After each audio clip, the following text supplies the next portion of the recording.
여러분들께 한 가지 질문을 드리겠습니다. 만약 생판 모르는 사람이 사고를 당했다거나 곤란한 상황에 처했을 때 여러분들이라면 어떻게 하시겠습니까? 과거 미국의 한 대학에서도 학생들에게 똑같은 질문이 주어졌는데 그 결과는 매우 충격적이었습니다. 소수를 제외한 대부분의 학생들이 그냥 못 본 척 지나가겠다 라고 대답한 것이죠. 안타깝게도 이는 미국만의 문제가 아닙니다. 지금 이 순간에도 어려움에 처한 사람이 방치되어 때론 죽음에 이르는 비극이 전 세계적으로도 심심치 않게 벌어지고 있는데요. 그러나 단 한 곳, 한국만은 예외였습니다.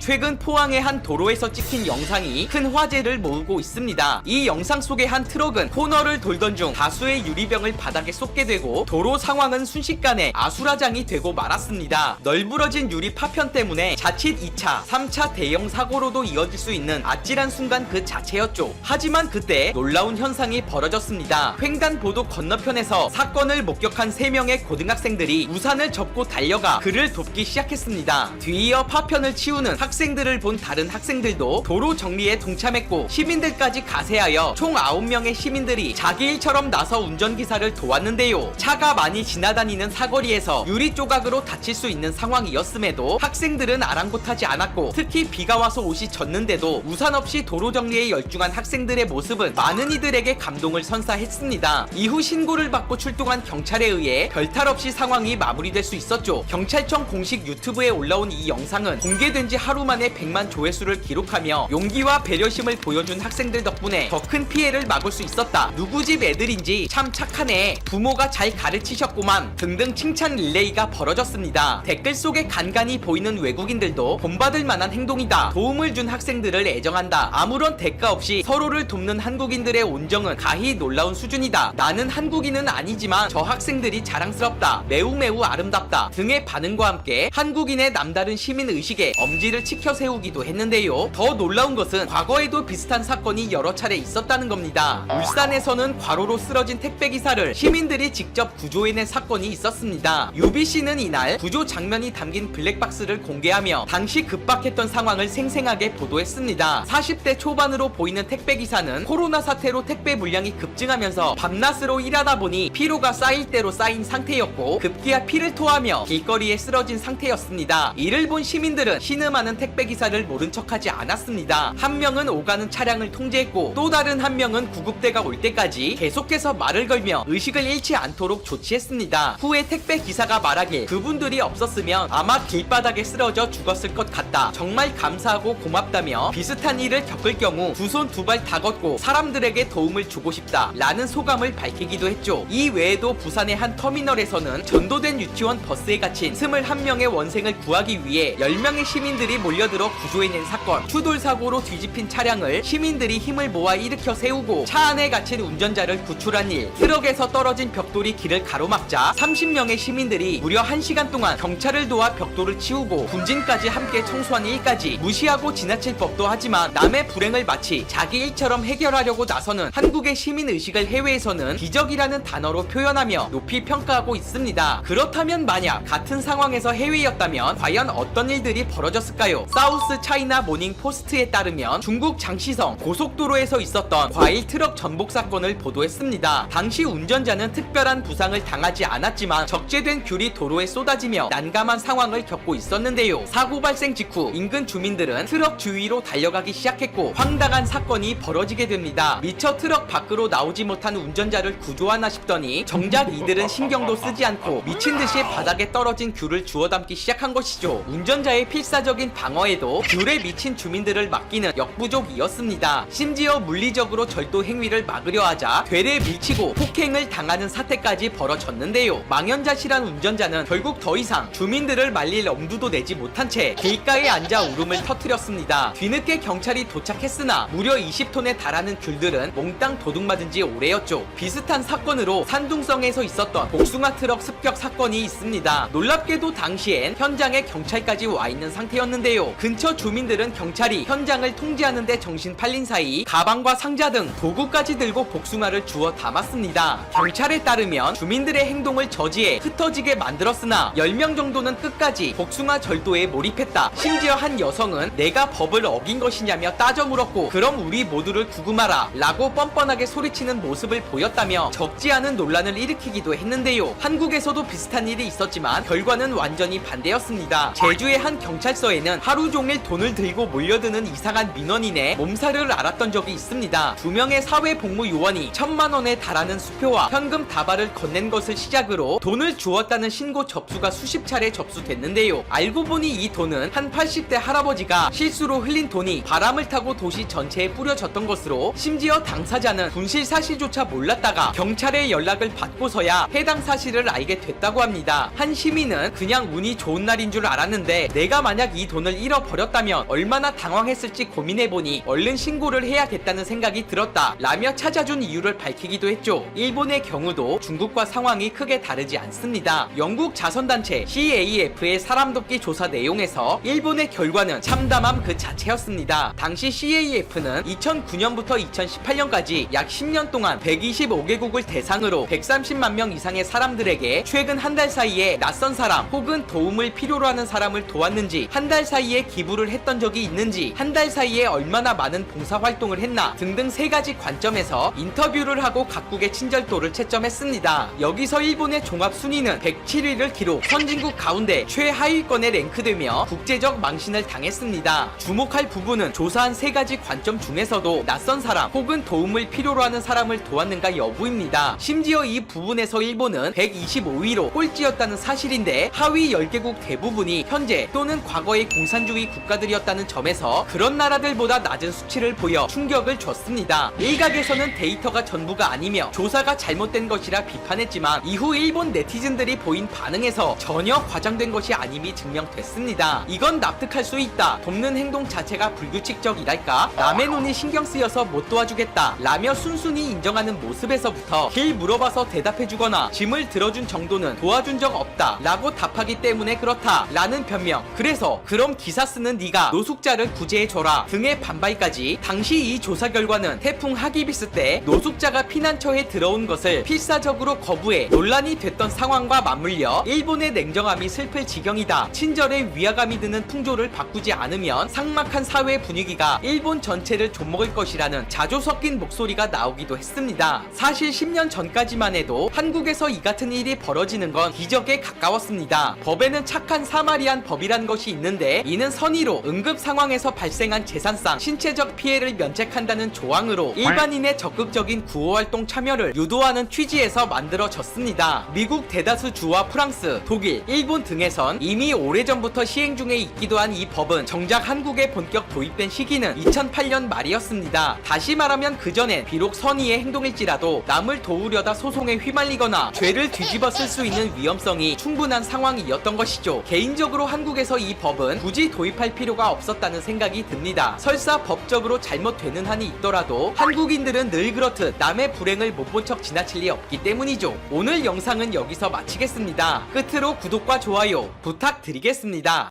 정부가 국내 마스크 수급 상황 안정에 따라 해외로 입양된 한인 등 재외 동포에 대한 마스크 무료 제공을 추진한다. 앞서 정부는 지난달 24일부터 해외에 거주하는 한국 국적의 가족에게 한 달에 8장 이내의 마스크를 국제 우편으로 보내는 것을 허용했다. 하지만 한국에 가족이 없는 입양인이나 독거노인 등 방역 취약계층의 안전을 우려해 이 같은 대책을 내놨다. 28일 외교부는 취약층은 해외에 입양됐거나 나이가 많은 독거노인은 공적인 부분에서 도와줄 필요가 있다면서 마스크 구매가 불가능한 나라의 재외 동포에 대해서는 실비로 마스크를 구매할 수 있는 여건을 마련해주고 있지만 입양인처럼 아주 취약한 계층에는 마스크 무료 배분을 검토하고 있다고 밝혔다. 현재 신종 코로나 바이러스 감염증의 전 세계적 확산에 따라 다수의 국가에서는 마스크 구매 자체가 힘든 상황이다. 또 재고가 있다고 하더라도 품질을 보장할 수 없는 경우가 다반사다. 특히 입양인이나 혼자 사는 노인 등은 경제적으로 어려울 뿐만 아니라 도움을 청할 곳이 없어 개인 방역에 더욱 취약하다. 이에 정부는 코로나19 신규 확진자가 10명 내외를 유지하고 있고 마스크 수급도 원활해진 만큼 재외동포 지원에 나서야 한다고 판단한 것으로 관측된다. 다만 한꺼번에 많은 양의 마스크가 반출되는 것을 방지한다는 입장이다.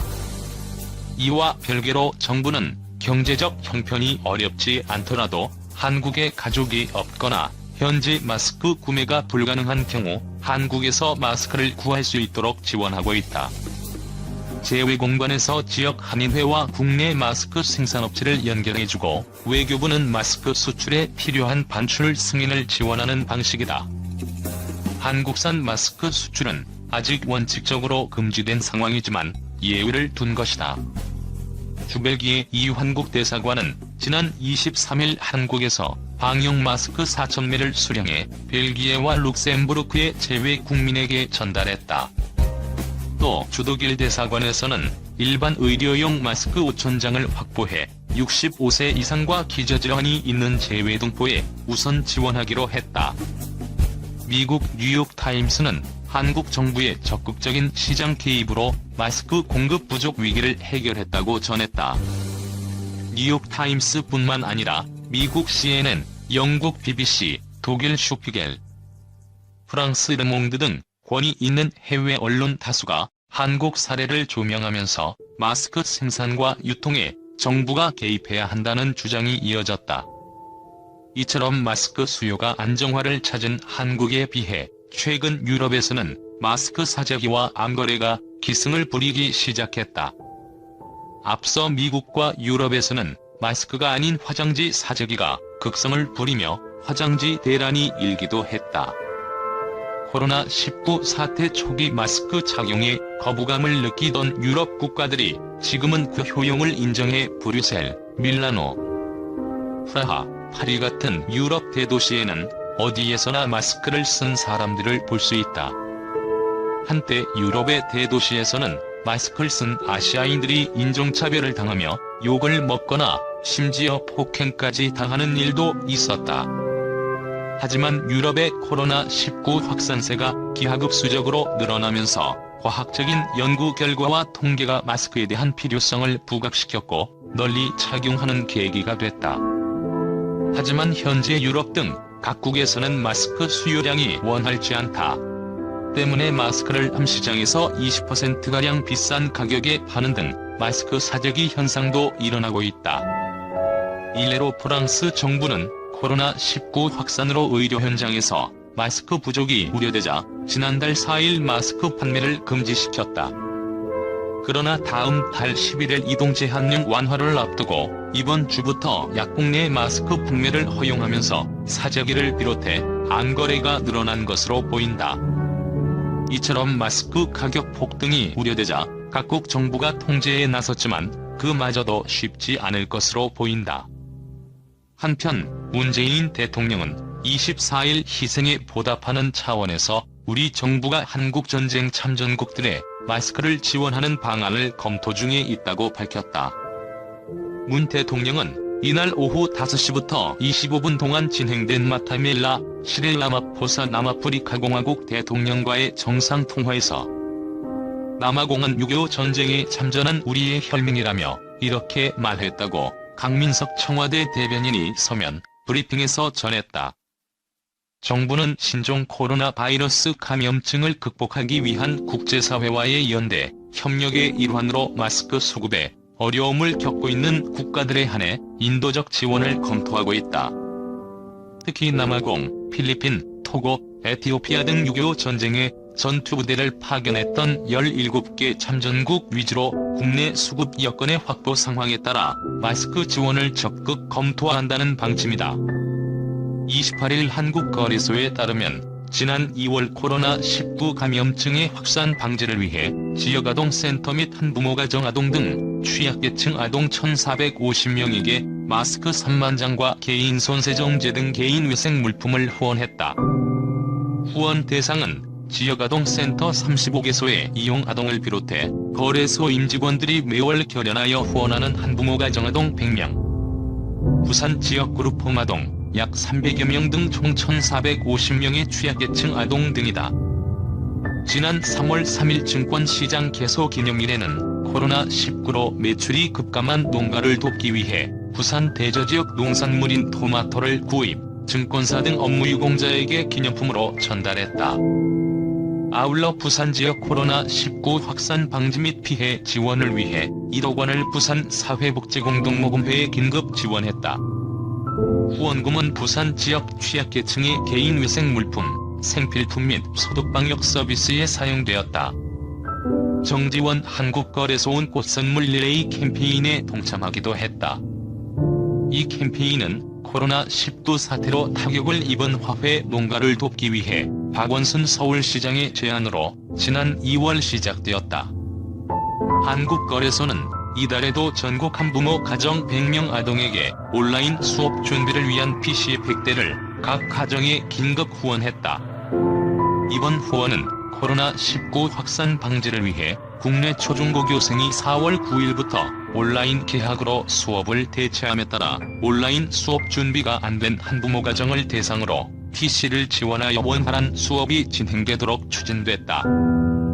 후원 대상은 한부모 가정 100명이다.